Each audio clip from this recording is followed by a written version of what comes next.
Kita jumpa lagi dengan DEC Channel, kanal yang saya gunakan untuk berbagi pengetahuan dan pengalaman terkait penelitian ilmiah, pendidikan, dan pembangunan. Pada pertemuan kita kali ini, kita masih akan melanjutkan pembahasan tentang penelitian ilmiah. Pada sesi ini, saya akan berbagi pengetahuan tentang berbagai metode penelitian. Ketika kita akan melaksanakan penelitian untuk mencari jawaban terhadap permasalahan yang kita rumuskan, maka kita harus berpikir metode apa yang sesuai untuk mengumpulkan bukti-bukti empirik atau data yang akan digunakan untuk menjawab permasalahan penelitian yang kita rumuskan itu. Inilah yang dimaksud dengan metode penelitian, atau dengan rumusan sederhana, metode penelitian itu adalah bagaimana cara kita melakukan penelitian, mulai dari bagaimana kita melaksanakan penelitian itu, dari mana data itu dapat dikumpulkan, bagaimana caranya mengumpulkan data itu, instrumen apa yang akan kita gunakan dalam mengumpulkan data, dan bagaimana menganalisis data sehingga kita memperoleh kesimpulan yang secara akademik adalah valid, atau baik valid secara internal maupun valid secara eksternal. Yang dimaksud dengan valid secara internal itu adalah semua prosedur yang kita lakukan itu sesuai dengan kaidah-kaidah akademik dalam kita melakukan penelitian ilmiah yang berlaku secara universal. Adapun yang dimaksud dengan validitas eksternal adalah kesahihan kita membuat generalisasi terhadap kesimpulan yang kita buat itu. Di dalam melaksanakan penelitian ada sejumlah pilihan metode yang dapat kita gunakan, namun pemilihan itu harus dilakukan berdasarkan pertimbangan-pertimbangan yang akan kita bahas pada kesempatan ini.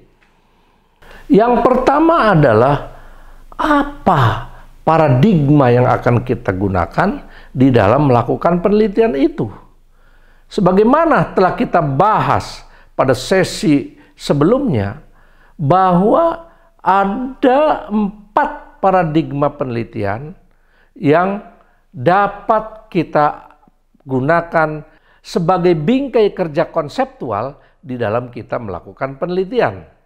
Keempat paradigma itu adalah, yang pertama paradigma positivist atau post-positivist, yang kedua adalah paradigma konstruktivis, yang ketiga adalah paradigma transformatif, dan yang keempat adalah paradigma pragmatik.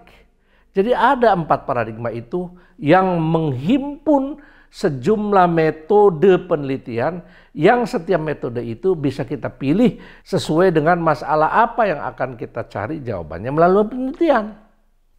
Apa metode-metode penelitian yang termasuk di dalam paradigma positivist atau post-positivist? Metode-metode penelitian yang termasuk ke dalam paradigma positivist atau post-positivist adalah metode-metode penelitian yang datanya merupakan angka, bilangan, atau hasil pengukuran. Itu adalah metode-metode yang termasuk dalam paradigma positivist atau post-positivist. Metode-metode itu adalah satu metode-metode deskriptif. Deskriptif itu sendiri bukan single method atau bukan metode tunggal, bukan. Metode deskriptif itu ada beberapa pilihan metode yang termasuk pada kategori ini. Tapi intinya metode deskriptif itu adalah metode yang digunakan untuk mencari jawaban terhadap permasalahan yang dihadapi saat ini.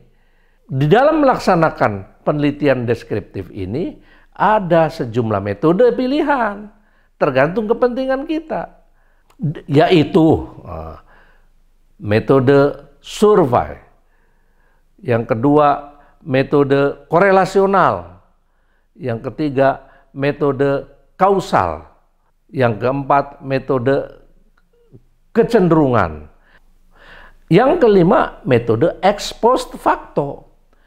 Ini adalah metode-metode yang termasuk ke dalam kategori metode deskriptif yang terhimpun di dalam paradigma positivis atau post-positivis. Yang kedua, kategori yang kedua adalah eksperimental dan kuasi-eksperimental. Metode-metode eksperimental dan kuasi-eksperimental itu berbeda dengan deskriptif. Karena kalau metode deskriptif itu hanya terfokus kepada pengumpulan data yang ada, sedangkan metode eksperimen atau kuasi-eksperimen itu datanya dikumpulkan dengan melalui kita melakukan treatment atau memberikan perlakuan. Apa beda antara metode eksperimen dan kuasi-eksperimen? Biasanya metode eksperimen itu dilabeli juga dengan eksperimen sejati atau true experiment. Yang dimaksud dengan true experiment itu adalah eksperimen yang sebenarnya sebagaimana para natural scientist atau ilmuwan-ilmuwan sains alami itu melakukan eksperimen. Dilakukan dengan cara memberikan treatment, kemudian hasilnya seperti apa setelah diberikan treatment itu. Sedangkan kuasi eksperimen itu prosesnya hampir sama dengan true eksperimen atau eksperimen sejati, namun ada kendala-kendala yang tidak bisa dilakukan.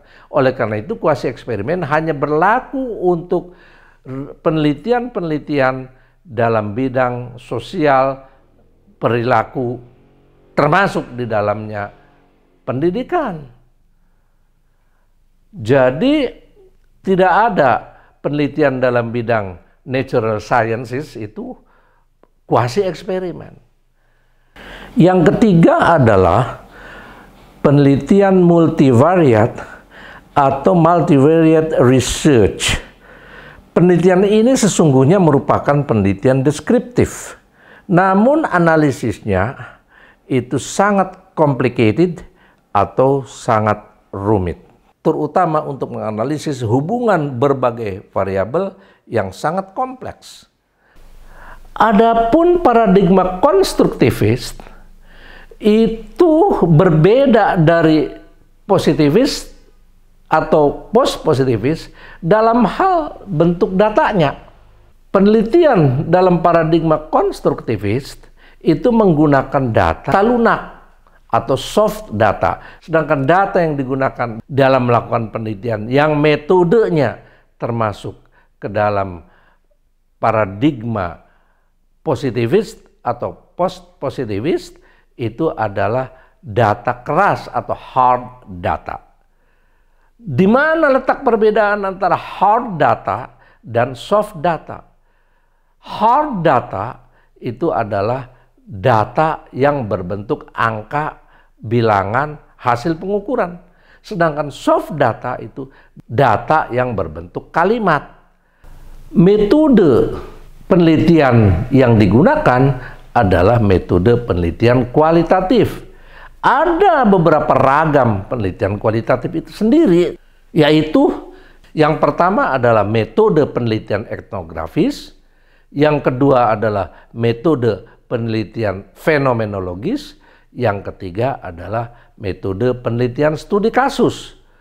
Selain 3 jenis metode penelitian kualitatif yang telah disebutkan tadi, dewasa ini banyak juga orang menggunakan metode analisis dokumen di dalam pelaksanaan penelitian kualitatif.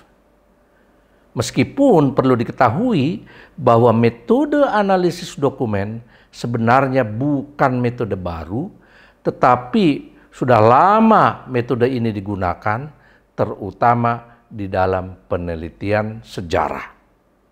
Itulah berbagai metode yang termasuk ke dalam dua kategori paradigma, yaitu paradigma positivis atau post-positivis dan paradigma konstruktivis.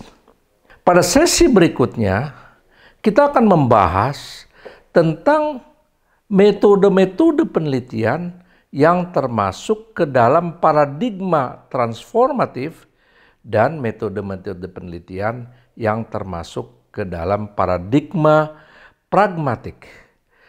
Setelah itu, pada sesi berikutnya, kita akan membahas satu persatu masing-masing jenis metode itu secara detail, sehingga kita bisa melaksanakan penelitian dengan menggunakan metode-metode tersebut sesuai dengan kaidah-kaidah yang bersifat universal agar dihasilkan kesimpulan hasil penelitian yang bersifat valid, baik valid secara internal maupun valid secara eksternal.